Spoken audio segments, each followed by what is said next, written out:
the story. Triveni, the name of the story was Kashi Yatra. As the name suggests, it has got something to do with Kashi. We all know this place. It is the highly known pilgrimage center of Hindus. She wrote about an old woman. See, the connection is again the same. Here also there was an old woman, this is also an old woman. So the old woman had a strong desire to go Kashi. Strong desire to go Kashi, but she did not have much money. She started collecting some funds to be able to go to Kashi. During that time, when she was trying to arrange some money and all, she came across a young girl who was an orphan.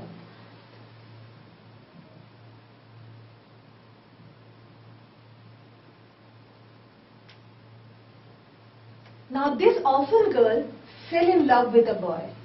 She wanted to get married to that boy, but of course she did not have money, nobody else to support her. And this old woman, when she got connected to this orphan girl, somehow she felt a desire of helping her. So all the money that she had secured, saved to go to Kashi, she actually gave to this orphan girl and got her settled. People were very surprised. How could you do that? Because all her life she was trying to gather the money.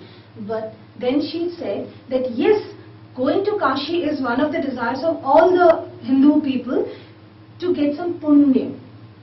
Okay? The punya. But now she said that getting punya, there can be many other ways. It is not only visiting a pilgrimage like Kashi, it is also helping a needy. You can easily get the punya. And this is how her punya was attained, and she was very satisfied doing this work. So this is a story.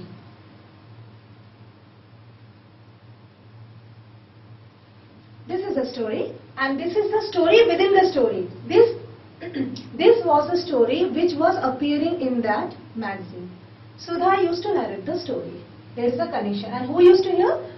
Grandmother used to hear the story. This was the connection. Now grandmother was keen on knowing the reason behind it, that she herself connected with this old woman.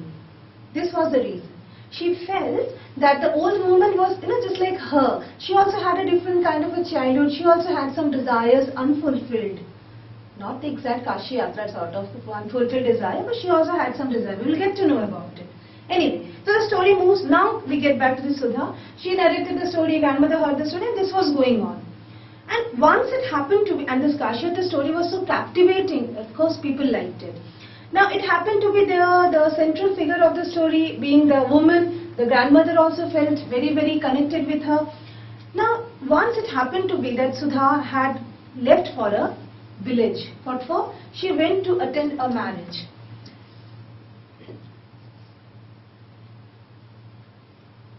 To another village.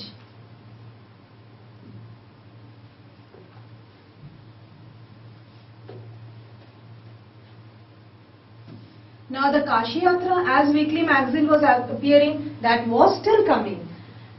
Now grandmother though had the Kashi Yatra, grandmother did not go for that marriage. Kashi Yatra though was appearing, but she being illiterate, she felt very helpless. Helpless why? Because she was not able to read that. She wanted to read it. She wanted to know eagerly what next. But nobody was there. So that went for quite a long time, maybe 15 days or so, and the grandmother became helpless.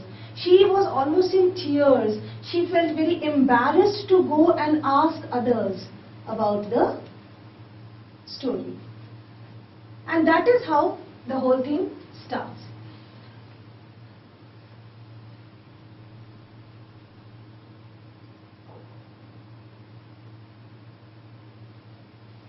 Grandmother was very, very helpless. She couldn't do anything. Now after some time, Sudhamurti came back.